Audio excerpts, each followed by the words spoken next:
ஆகவே ஒரு ரட்சிக்கப்படாதிருப்பதற்கு காரணம் பரிசுத்த ஆவியானவரா நாமா? பரிசுத்த ஆவியானவர் நாமா? நாம் தான். நாம் அறிவிக்காததுனால ஆவியானவர் கிரியை செய்ய முடியாமல் போய்விடுகிறது. ஆகவேதான் பவுல் எபேசியர் 5:16 நாட்கள் பொல்லாதவர்களாய் இருக்கிறபடியினாலே காலத்தை பிரயோஜனப்படுத்திக் கொள்ளுங்கள் என்று சொல்கிறார். அதன் பின்பு வசனம் 17-18 வாசிங்கள். கர்த்தருடைய சித்தம் இன்னதென்று அறிந்து துன்மார்க்க ஏதும் மனுவான குறையாமல் ஆவியில் நிறைந்து என்று குறிப்பிட்டு ஆகவே குடியினால் நிறைந்திருப்பது பாவ ஜீவியம், ஆவியினால் நிறைந்திருப்பது பரிசுத்த ஜீவியம். ஏதோ ஒரு கூட்டத்தாரை மட்டும் பவுல் ஆவியில் நிறைய கூறவில்லை. ஒவ்வொரு விசுவாசியும் ஆவியில் நிறைந்து ஜீவித்தால்தான் பரிசுத்தத்தை காத்துக்கொள்ள முடியும், தேவனுக்கென்று ஊழியம் செய்ய முடியும், மற்றவர்களுக்கு சுவிசேஷத்தை சொல்ல முடியும். அபிஷேகம் ஏதோ அந்நிய பாஷை பேசுவதற்கும் பிரசங்கிக்கும் வல்லமைக்கும் மட்டுமல்ல, நம் அன்றாட ஜீவியத்திலே நம் அபிஷேகம் தேவை தேவை தேவை என்பதை மறந்து போய்விட வேண்டாம். அதாவது ஆவியின் நிறைவு தேவை. ஆவியின் நிறைவு என்றால் என்ன? அநேக இந்த காரியத்தை தவறாக புரிந்து கொள்கிறார்கள். ஆவி நிறைவு என்றதும் ஏதோ ஒரு பாத்திரத்தில் தண்ணீரை ஊற்றி ஊற்றி நிறைப்பது போல் என்னை நிறையும் நிறையும் நிறையும் என்று சொல் நல்லது. ஆனால் அதில் சத்தியத்தை மகிமை அறிந்து கொண்டு பின்பாக கேட்டால் நலமாக இருக்கும். கடந்த வாரம் குறிப்பிட்டது போல் ஆவியானவர் ஒரு ஜட பொருள் அல்ல, அவர் ஆழ்தத்துவம் உள்ளவர். ஜட பொருளைத்தான் நாம் நிரப்ப முடியும், தண்ணீரை, பாலை, மற்ற காரியங்களை. இது ஆவியானவர் ஒரு ஆழ்தத்துவம் உள்ளவர். நம் தியானித்தபடி கர்த்தராகிய இயேசு கிறிஸ்துவை சொந்தராய் ஏற்றுக்கொண்டதும் பரிசுத்த ஆவியானவர் அவருக்குள்ளாக முழுமையாக வாசம் செய்வார். அவர் பாதி உள்ளே இருந்து பாதி வெளியே இருக்க மாட்டார். ஒன்று இருந்தால் முற்றுமாக ஒருவனுக்குள் ஆவியானவர் இருப்பார், இல்லாத பட்சத்தில் ஆவியானவர் அங்கே இருக்க மாட்டார். அதை அறிந்து கொள்ள வேண்டும். ரட்சிக்கப்பட்ட ஒவ்வொருவருக்குள்ளும் பரிசுத்த ஆவியானவர் இருக்கிறார். நாம் பின்பாக அதை தியானிப்போம். ரட்சிக்கப்படாதவனுக்குள்ளே ஆவியானவர் இருக்க மாட்டார். ஆவியின் நிறைவு என்றால் என்ன? பரிசுத்த ஆவியானவரால் ஒரு ஜீவ முற்றுமாக நடத்தப்படுதலை இது குறிப்பிடுவதாகும். அதாவது ஒரு ஜீவ முற்றுமாக பரிசுத்த ஆவியான ஆளுகைக்குட்பட்டிருந்தால் மட்டுமே அவனுடைய ஆவியினுடைய நிறைவை அவன் பெற முடியும். டாக்டர் கெனத் வெஸ்ட் என்ற தெய்வ ஊழியர் இந்த ஆவி நிறைவை பற்றி குறிப்பிடும் பொழுது பொதுவாக நான் சொன்ன பிரகாரம் அவர் உவமை சொல்கிறார். கார் உள்ள பெட்ரோல் டேங்கில் பெட்ரோலை கொண்டு நிரப்புவதுதான் பரிசுத்த ஆவி நிறைவு என்று அநேக தவறாக நினைத்து விடுகிறார்கள். அல்ல, அந்த காரை பரிசுத்த ஆவியானவரே ஓட்டச் செய்வதுதான் பரிசுத்த ஆவியின் நிறைவு என்று அழகாக அவர் குறிப்பிடுகிறார். இன்று உங்களுடைய ஜீவத்தை ஓட்டி கொண்டிருப்பது யார்? உலகமா, உங்களுடைய மாமிசமா, அல்லது பரிசுத்த ஆவியானவரா? இதற்குரிய பதிலை பொறுத்தே உங்களுடைய ஜீவத்தில் ஆவியின் நிறைவு அமைவது இருக்கும். இதை நான் சற்று உருவப்படுத்தி பார்க்க இருக்கிறோம். இந்த உலகத்திலே மொத்தம் 3 வித கூட்டத்தார் தான் ஒன்று உலகத்தான், கிறிஸ்துவை சொந்த ரட்சகராக ஏற்றுக்கொள்ளாதவன். இவருடைய ஜீவத்தை ஆட்டி அல்லது ஓட்டி செல்வது இருளின் ஆதிக்கங்களும் அவனுடைய மாம்ச இச்சைகளும். அவனுக்குள்ளாக முற்றுமாக காணப்படுவது இருளின் ஆதிக்கங்களும் மாம்ச இச்சைகளும். பெயர் கிறிஸ்தவன், கிறிஸ்துவை பேருக்கு ஏற்றுக்கொண்டவன், அவனுடைய உள்ளத்தின் மூளையிலே ஆவியானவர் முடங்கி கொடுக்கிறார். அவனுடைய ஜீவத்தை ஓட்டி செல்வது அவனுடைய மாம்சமும் உலகமும். 3வது ஆவிக்குரிய கிறிஸ்தவன், நான் அல்ல கிறிஸ்துவே என்று முற்றுமாக தன்னுடைய ஜீவத்தை கிறிஸ்துவுக்கு ஒப்பு கொடுத்தவன். இங்கு இவனுடைய மாம்சமும் மனதும் ஒடுக்கப்பட்டு பின் சீட்டில் தள்ளப்பட்டிருக்கும். ஆவியானவர் அவருடைய ஜீவத்தை நடத்தி கொண்டிருப்பார். இங்கு ஒரு ரகசியத்தை, ஒரு உண்மையை நாம் அறிந்து கொள்ள வேண்டும். இவருடைய ஜீவத்தில் ஆவியானவர் ஓட்டி சென்றாலும் பின் சீட்டில் இருப்பது யார்? மாம்சமும் உலகமும். என்று மாம்சமும் உலகமும் பலன் பெற்று ஸ்டீரிங்கை பிடிக்கிறதோ அன்று ஆவியானவர் பின்னுக்கு தள்ளப்படுவார். பின்பு மாம்சம் மேற்கொள்ளும். அழகாக ஸ்கிட்டில் எல்லாம் விஜய் எல்லாம் சொன்னால் ஞான ஸ்நான வகுப்பிலே அழகாக ஆளுன்னு சொல்லிக் கொண்டிருக்கிறார்கள், நீங்கள் கலந்து கொள்ளுங்கள்.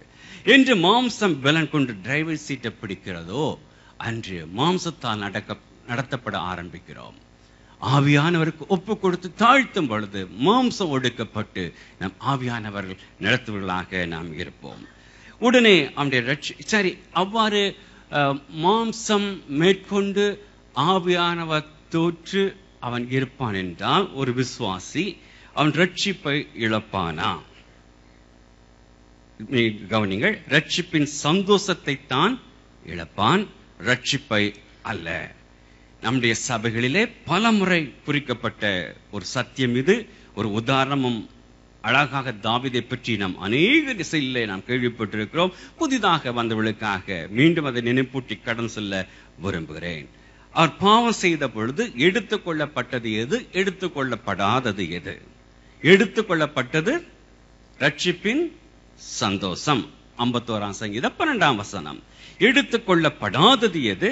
முத பரிசுத்த ஆவியை என்னிலிருந்து எடுத்துக்கொள்ளாமல் இரும். அவன் மேல்தான் பரிசுத்த ஆவி இருந்தது, எடுத்துக்கொள்ளாதிரும் என்று அவன் கதறுவதை நாம் 11ஆம் வசனத்திலே நாம் பார்க்கிறோம்.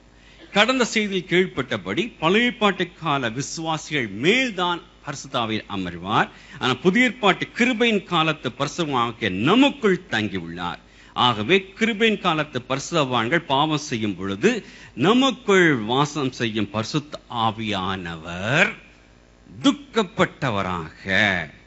துக்கப்பட்டவராக பின் சீட்டில உள்ளத்துல முடங்கி கிடப்பார்.